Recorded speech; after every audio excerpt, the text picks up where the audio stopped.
Stugotz here for Blue Apron. 51 weeks of the year, Blue Apron does meal kits, but they've learned from some of their most loyal customers that they've been hacking Blue Apron to make their favorite side. So this year, Blue Apron has created special Thanksgiving side kits just for that reason. I cannot wait to make the stuffing. Oh, do I love stuffing. I love stuffing. It's my favorite side for Thanksgiving. Customize your recipes each week based on your preferences. Blue Apron has several delivery options so you can choose what fits your needs. And there's no weekly commitment, so you only get deliveries when you want them. Each meal comes with a step-by-step, easy-to-follow recipe card and pre-portioned ingredients and can be prepared in 40 minutes or less. Blue Apron's freshness guarantee promises that every ingredient in your delivery arrives ready to cook, or they'll make it right. Check out this week's menu and get $30 off your first meal with free shipping by going to blueapron.com/Stugotz. You'll love how good it feels and tastes to create incredible home-cooked meals with Blue Apron. So don't wait. That's blueapron.com/Stugotz. Blue Apron, a better way to cook. With the Citi Double Cash Card, you get 1% cash back when you buy and 1% as you pay. That's like the joy of getting 2 W's on the road or catching the home run ball without spilling your drink. Double boom. Double the love with the Citi Double Cash Card. Apply now at Citi.com/doublecash. Don Le Batard. Michael Jordan never scored 70 in a game. No, but he scored 60-something in a legendary playoff game that they won. Stugotz. They lost. Did they really? They lost, yeah. Wow, breaking news. Yeah. Spoiler alert. This is the Don Le Batard Show with the Stugotz on ESPN Radio. All right, buckle up, Dan. There's a hockey story in here, and then there's like a book. It's going to be a minute. ESPN Radio is presented by Progressive Insurance. Guest on the Dan Le Batard Show appear via the Shell Pennzoil Performance Line. I'm mad at you right now, Roy. Here's your SportsCenter update. Monday Night Football, Matt Ryan and the Falcons travel to Seattle to take on Russell Wilson and the Seahawks tonight, 8:30 on ESPN, and in Spanish on ESPN2. That was the easy part. Philadelphia Flyers defenseman Radko Gudas was suspended 10 games for a slash to the head of Winnipeg's Matthew Perreault on Thursday night. No? How do you pronounce it, Roy? Perreault. And did I get it's not Matthew, is it? No, it's Matthew. It is, all right. And finally, a Pennsylvania couple is suing their local police department and their insurance company after they were arrested with an insurance agent when an insurance agent mistook their hibiscus plants for marijuana. Hibiscus. I think it's hibiscus, Dan. Hibiscus. I think it's hibiscus. No. Hibiscus. You guys might want to check on that. We don't need I'll to. go hibiscus now, but you might want to check on it and then get back to me, and I'm guessing you're going to owe me an apology. Hibiscus plants for marijuana. The lawsuit filed Tuesday by 69-year-old Edward Kramer and his 66-year-old wife, Audrey, claims the agent came to their Buffalo Township home October 5th to investigate a fallen tree. The Kramers claim the agent took photos of their flowering hibiscus plant and sent the images to police. The lawsuit claims officers with assault rifles arrested the couple October 7th and held them for several hours inside a police cruiser, despite both of them telling the officers the plants were actually hibiscus. It's hibiscus. For all the latest headlines and information, tune in the SportsCenter on ESPN Radio all throughout the day. It's hibiscus. I'm telling you right now. Donald Trump wants Marshawn Lynch suspended for the season because he stood for the Mexican anthem but sat for the American anthem, and that is not knowing who it is you're ripping. Like, that is the last vestiges of desperation trying to get another popular stance off the ground. If you're going after Marshawn Lynch, like Marshawn Lynch has got this kooky eccentric role down so pat that nobody even takes him seriously, whether he's sitting for the anthem, standing for the anthem, stretching for the anthem, dancing for the anthem. I mean, no one seemed to really care. I'm certain there are people who are upset by what he did, but he's the guy who gets away with it. I'm saying for 11 years he's been doing this and nobody notices or cares. He just sort of is off in his own world. Quick update on the hibiscus controversy. Stugotz was both right and wrong. Thank you. What? I'll take it. Hey, listen, if I'm 50% right, half right, I'm good with that. That's fine. What? Let this computer-generated voice explain. Thank you. Hibiscus, also American hibiscus. Thank you. So you were doing old English there. That's okay. I mean, I'm old school. I'm old. I'm 45 years old, man. That's how we pronounced it when I was growing up. Can I ask you this question, please? Yeah. When it comes to Donald Trump and LeVar Ball. Why can't both of them just be slightly more gracious? I'm not out here. No, but I'm not out here being parental. I'm not admonishing guy. You just heard what I did laughing at the idea of the Heisman Committee and sportsmanship. I am not repressed sports person. But why can't both of these people just turn it down a degree, so that you could be grateful to the President of the United States for getting your son out of a Chinese prison for shoplifting, one of the dumbest things I've ever seen an athlete do. Be slightly grateful to the President of the United States, and the President of the United States be slightly more graceful in terms of demanding credit for getting those kids out of jail. He got the credit. He got it from the kids. He did not get it from the dad. No, but just slightly. Can't they both be just slightly less obnoxious? Trump's not changing. So that's... Neither's LeVar. But but here's the thing. LeVar has built a brand now, right? That's part of the problem that people have with him. There is a brand that he has made for himself, and he has to keep up that image and that brand. I don't know. No. I'm just telling. If my kids, I don't care if I agree or disagree with whoever the president is. If they get my kids out of jail and get them out of China and get them home, I'm going to say thank you. That's it. End of story. That is it. The both of these individuals lack anything that resembles grace. They're not even capable of faking it. And they've reached the top of their goals by doing just what they've been doing the entire time. Ask for them to change. I think both of them are seeing what happens to an approval rating when you stay in this space that lacks grace, lacks any semblance of grace. Both of them.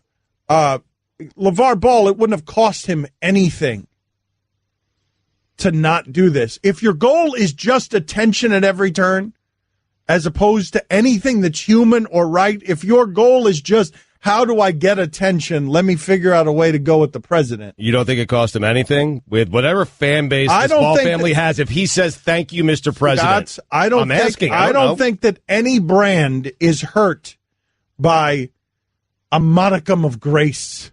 A modicum. I'm not asking you to be different than who you are. Just the idea of someone gets your son out of a Chinese jail when your son is clearly wrong.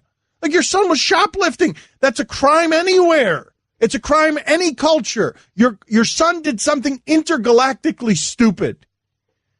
The President of the United States intervened and helped get him home.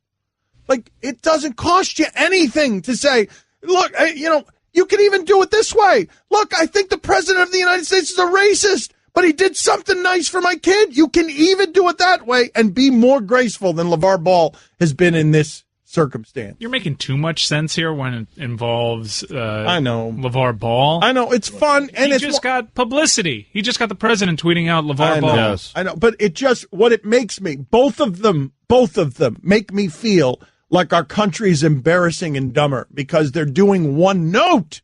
It's just one note. There's no range in either of their games. It's just sledgehammer stupidity after sledgehammer stupidity. Well, Steve Kerr agrees with you because he waited and said he wished they would both dial it back, and he wishes the media would stop covering both of them. But you can't stop covering the president. They're the same dude. Attention-hogging cartoon blowhards with rich, disappointing sons. Donald Trump gets up in the morning, he looks in the mirror, and what's looking back at him is LeVar Ball. One of them's orange and one of them's black, but it's the same thing. They're looking at each other and they're like, "I see you." Donald Trump is even saying, "You know what? I respect your game, not giving me credit, and now I can clamor for more credit." So what you're saying is LeVar Ball can be president one day? I mean, he is. Not one day. He is right now. LeVar Ball is president of the United States. Are you saying Trump was saying, hey, I respect your game, now I'm going to raise mine? That's right. I should have left him in prison? Yeah, I should have picked him up on my next trip to China? Thank you, LeVar, for offering me this opening. And now I'm going to raise it. Or let's see what... and then LeVar's like, good move, President. Now I can do this for Big Baller Brand. My failed brand. Hey, I'm still waiting for those sneakers I bought. When they coming? I bought those sneakers 6 months ago. I gave them the back order. There was a slight delay caused by the okie doke that they pulled, which was great. But you purchased a certain shoe because you liked the design, and then they just told you, you know that shoe that you like that you bought? You're not getting that one, but you can have these. In fact, you are having these. You have to reach out to us and opt out if you don't want. Basically, we're sending you these. We're sending you these now. For $500, we're sending you these. Yeah. It's a shoddy business plan. It is. I mean, you realize LeVar Ball, all this is LeVar Ball, that crazy guy in the booth at your local flea market selling rugs.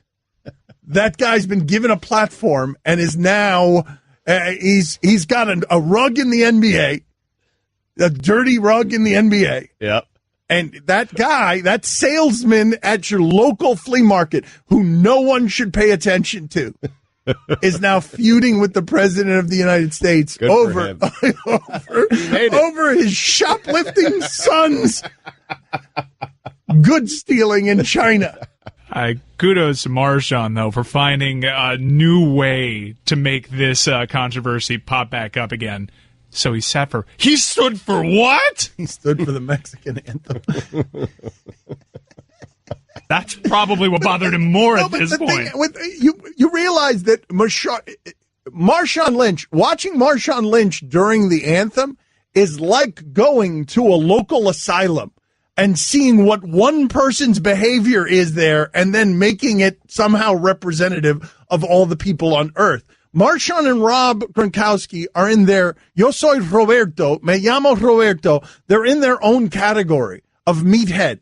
Like the two of them can do whatever they want. Let's not make any symbols out of them. Let's not write any think pieces about them. Let's not do societal impact. They're just two guys who are allowed to be circus clowns. Free to roam. Free to roam creatively. Look at how Gronkowski reached out to the Brown demo at the top of the useless sound montage. You could fade it down after. Rob Gronkowski reaching out to the Brown demographic by selling American football in Mexico City while Marshawn Lynch sits during the American anthem but stands during the Mexican one. Hola, me llamo Roberto. It's always better if we just let, instead of any of these serious social commentaries, let's just bring out global ambassador Rob Gronkowski to speak on behalf of football. Hola, me llamo Roberto. Make me a bicycle, clown. That guy, man. One more time. Hola, me llamo Roberto. He's such a dope. He really. I mean, just an unrelenting dope. Me llamo Roberto. Oh, we love him. He's made of foam bubbles. Me llamo Roberto. Inside his head, just a bunch of what is it? What are those foam Popcorn? Popcorn. Bunch Hola. Me llamo Roberto. Don Batard. White people mad. Try to get me fired. Go ahead. Get petitions together. Stugotz. Come on, white people. Oppressed white people. Rise up. Form a union. Gather around. You can be united on something. It's mad at me. This is the Don Batard Show with the Stugotz on ESPN Radio. Such an interesting time and such an interesting thing to watch as Hollywood goes up in flames and all of these stories come out. Now, a former model is claiming that she was just 19 when Russell Simmons, the hip-hop mogul, forced her into sex while Brett Ratner watched. According to the LA Times,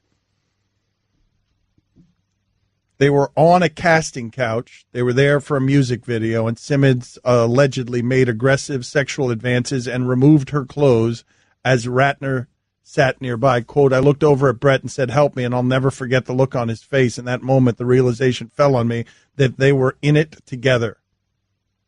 She continued, Ratner just sat there and watched. Simmons, who is now 60, would have been 33 or 34 at the time. I fought it wildly, she said. I guess I just acquiesced. Now, actor Jeffrey Tambor is leaving the Amazon show Transparent. He is saying it's a politicized atmosphere on set. He loves the role, but he told an entertainment news site that it has become clear over the last few weeks that this is no longer the job he signed up for. On Friday, actress Trace Lysette claimed Tambor pressed his body against hers in a sexually aggressive manner and made unwanted sexual statements while working on the show. She claims that he said, "My God, Trace, I want to attack you sexually." I'm sorry to be smiling while I say this. It's just that Jeffrey Tambor, of all people, visually saying, filled with desire. Guillermo, put it on the poll. Yeah. Is Jeffrey Tambor filled with desire? Is 73-year-old Jeffrey Tambor filled with desire? Funny. Visually funny. Visually funny, yes. My God, Trace, I want to attack you sexually. I also imagine that's how he would say it. A gratuitous adding there, the sexually. Because you can't be sure if Jeffrey Tambor is looking to attack you sexually or just attack you. I can't get past the Ratner Simmons thing, man. Like, for Ratner just to sit there and watch as someone is crying for help. Hold on a second. Goodness. Hold on. Now the British singer, Morrissey, is defending both Kevin Spacey and Harvey Weinstein. This is a totally different allegation. No.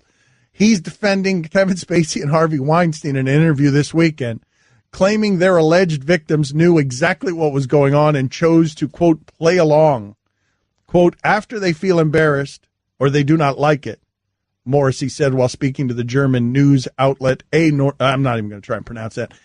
Quote, and then they turn it around and say, I was attacked, I was surprised, I was dragged into the room.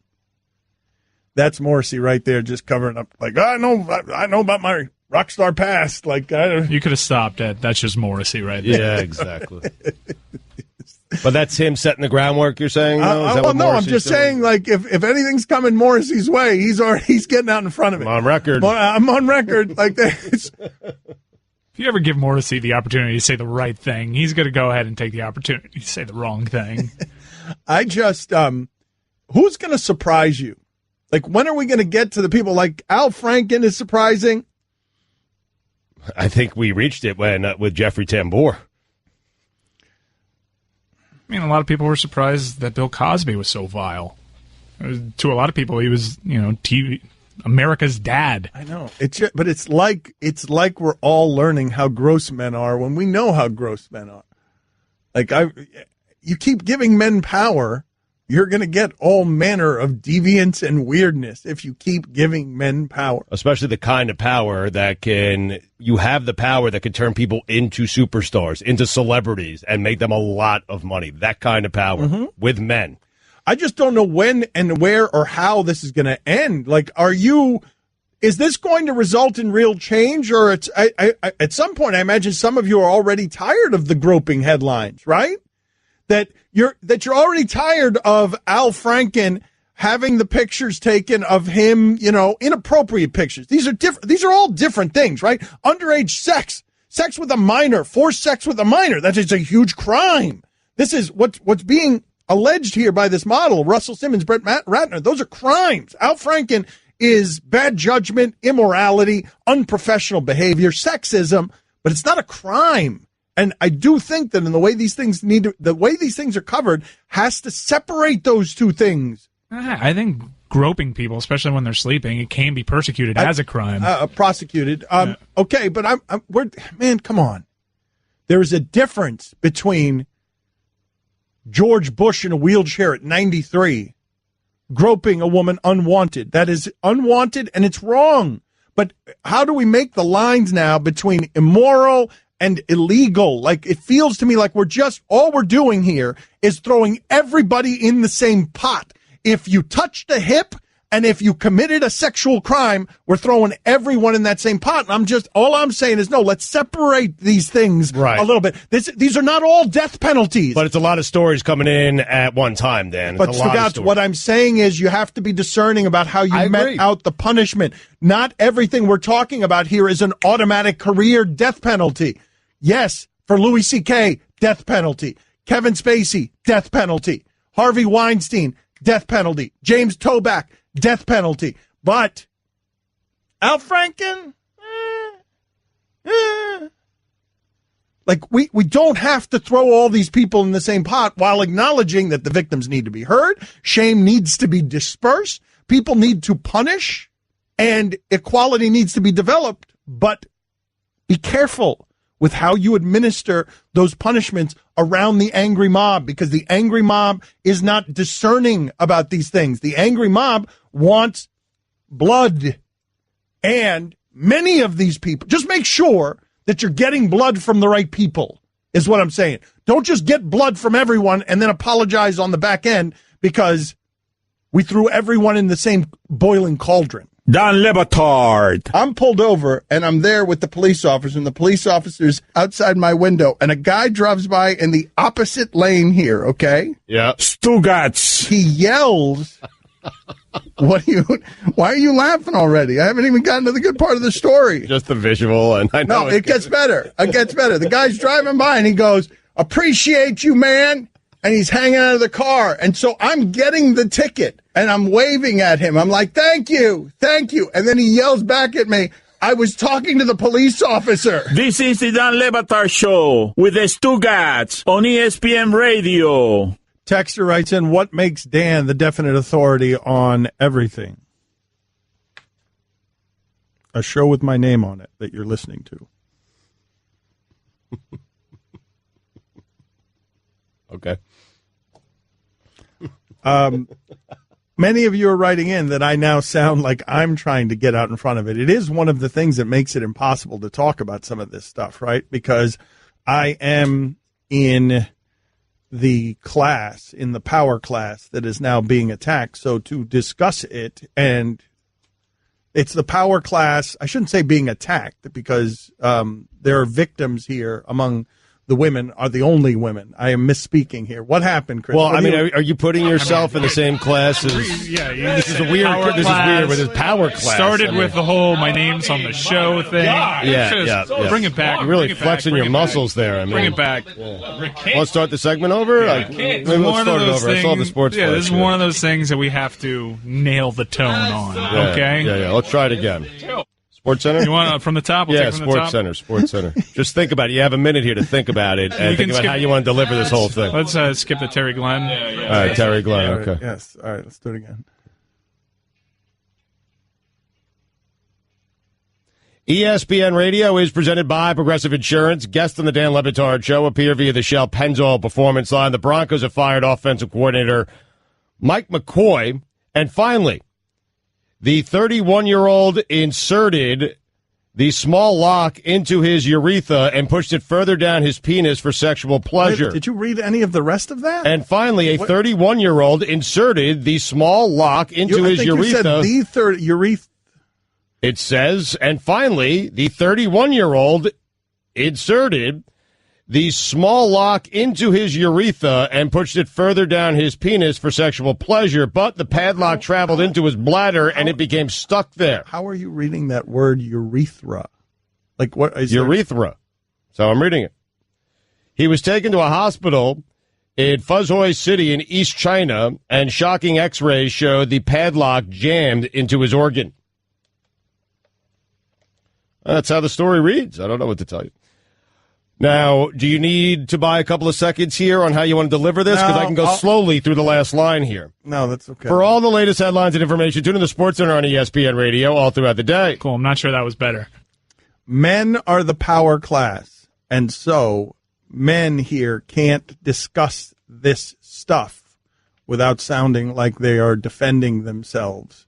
And I'm not defending the behavior of any of these people, not any of them. All of it is wrong behavior. All I'm saying is that we should have shades and degrees of how we prosecute the crimes. They're different. What Weinstein, like what the place that Weinstein and Toback and Spacey, they're headed the Bill Cosby route. Right. They're headed to court. The justice system will decide on them soon enough whether they're criminals. And what you're saying is what Al Franken did was bad, but not as bad. It shouldn't be a career harassment. ender. It's harassment. But there might be more. But even if you think, but even if you think that's a crime, and maybe it is, maybe it could be viewed as battery or sexual battery according to the legal definitions. And yet still, there are grades on crimes between jaywalking and murder. And I'm just saying, apply degrees to what it is that you're reading about and what it is that you're hearing about. That's much all. better. Much better. Thank you. Way better. Good fix. Thank you. Yeah. I thank you for the time. I appreciate it because I was You got really it. burying a hole. I was really digging a hole for myself before that. Stugotz said that the Clippers were better without Chris Paul. They've lost 8 straight since then, longest losing streak of Doc Rivers' Clippers career and maybe his whole career. 8-game losing. They got streak. a lot of guys injured, though. Gallinari is injured. Their starting point guard, whose name I can't pronounce, he is injured. So Austin's playing big minutes. Like, that team, when they were all healthy, was off to a very nice start. Yeah, and Beverly was nicked up too. Yep. One of the things, really? Are we? You're still going to make the argument? I am, yeah. I mean, Dan, I can't go back on it now. I'm entrenched. I mean, the Rockets have looked fantastic, by the way, since Chris Paul came back.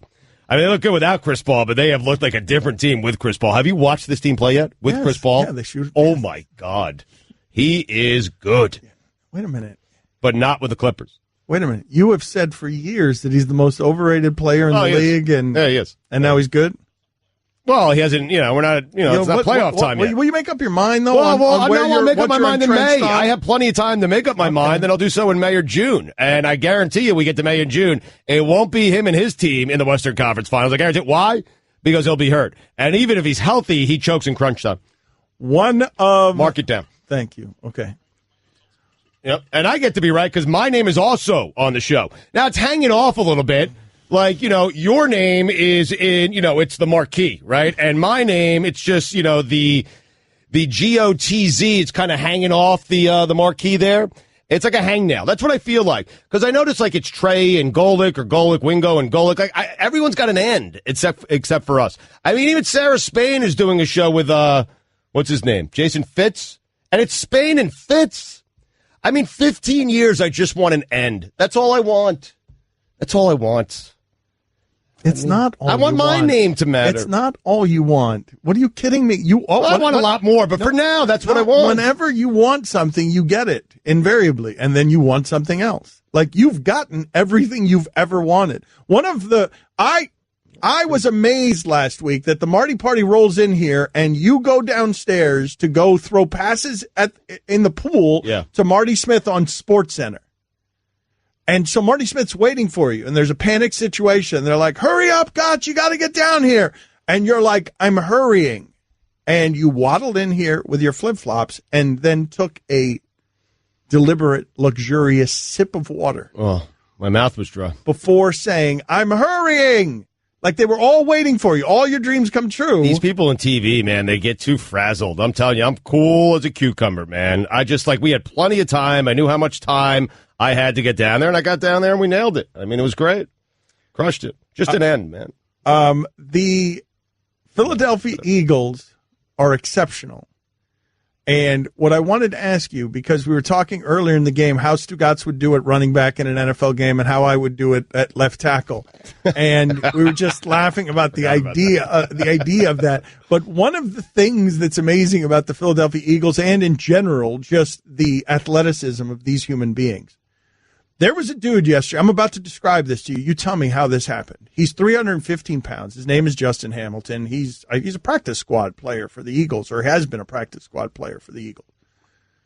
He's 315 pounds, and he's coming across the left edge, okay? And he's 315 pounds, and he's coming around the left corner, and what he ends up doing, because of his wingspan, Stugotz, is he hits Dak Prescott from below with his left hand in the crotch, and with his right hand strips the ball that was going back in the passing motion.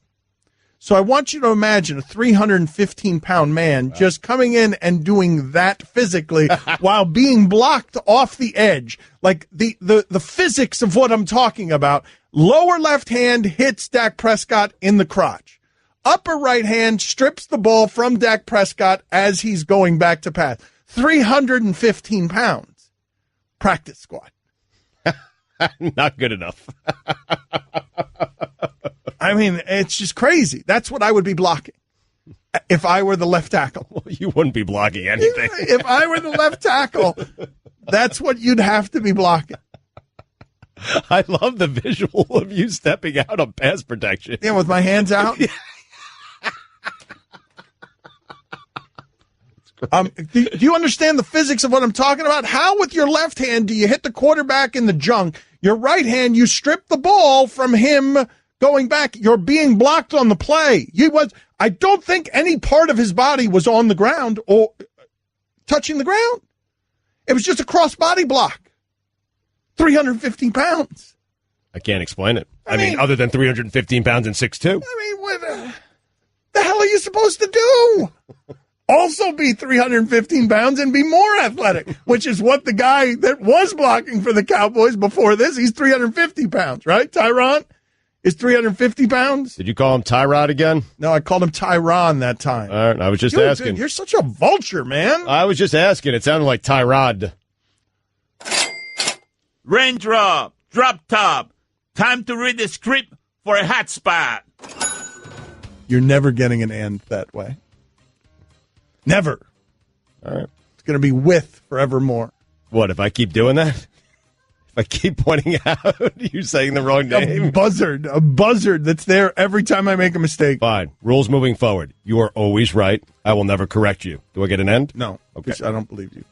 Tone Make fine. sure your liquor... Tone fine. Dan Lebatard. Good work today. That was a fun show. Stugotz. It was also intergalactically stupid. This is the Dan Lebatard Show with the Stugotz on ESPN Radio. Error by me last segment. I made Derek Barnett, the Eagles' first-round pick. I made him a practice squad player. I thought it was number 90 who was coming off the edge, not number 96. My bad. Thank you for all of you who have corrected me so kindly by calling me so many unprintable names. Stugotz, before we get to funniest thing of the sports weekend and the sports polls, this is a true thing, true story. During the break, Stugotz was arguing with the radio commercial. It was an ESPN app, and he was arguing with the commercial saying, you don't love sports more than I do. You don't, ESPN app. If you love this app so much, why don't you marry it? That's something that ESPN app, will you marry me? That's what actually happened during the break. Stugotz argued with a commercial. I did. What was the funniest thing from the sports weekend? Let's do that before we update the polls. Hey, people, tell us what in the sport made you laugh hardest this weekend. It is a segment we call What Made You Laugh This Weekend. Ha ha ha! Funniest thing from the sports weekend is brought to you by Office Depot. This season, take care of business by treating yourself to great tech and furniture from Office Depot Office Max. Chris Cody, what was the funniest thing from the sports weekend? Nathan Peterman. Guillermo, what was the funniest thing from the sports weekend? Nathan Peterman. Roy, what was the funniest thing from the sports weekend? Nathan Peterman. Mike, what was the funniest thing from the sports weekend? Nathan Peterman. Stugotz, what was the funniest thing from the sports weekend? Nathan Peterman. Mine was Gronk speaking Spanish during his press conference in Mexico City. Time now to update the polls at Lebatard Show. Me llamo Roberto.